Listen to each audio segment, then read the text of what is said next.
তো বন্ধুরা কিতা খবর পালা আসনি আমি বর্তমানে গেছি যা শিলচার সোনাই রোড এটা আছে মিজোরাম রোড। তো এখানে বৃষ্টি দিলে এত অবস্থা খারাপ হয় জলর আপনারা দেখতে পাররা। এটা আছে রাঙ্গিখালি পয়েন্ট একটু সামনে আইয়া ওইখানে অবস্থা এরকমই জায়গাটার সবসময় বৃষ্টি দিলে জল হয়। ড্রেনের অবস্থা খুব ভালো হলো নাই, ড্রেনগুলা পরিষ্কার করে না প্রশাসনে, তার কারণে এত জল মানুষে এত কষ্ট পায় কেন। আর আজকে অনেক বেশি বৃষ্টি দেয়। আজকে হইল মঙ্গলবার, আমি গাড়ি চালাই না, আমি তার লাগে আমার ক্যামেরাটা কাপের, কিন্তু যতটুকু পারি ভালো করে দেখাইমো আপনারা। দেখতে পাটা বৃষ্টির মধ্যে তো শিলচারের মানুষও বহুত প্রতিবাদ করে, তারপরেও প্রশাসন এটা শুনেন না। বর্তমানে রাঙ্গিখালি থানার সামনে আই গেছি।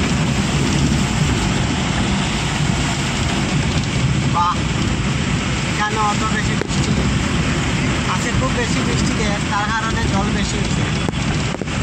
জায়গা জায়গা খুব দেয় জল, মানুষের দোকান ডুবাই দিছে।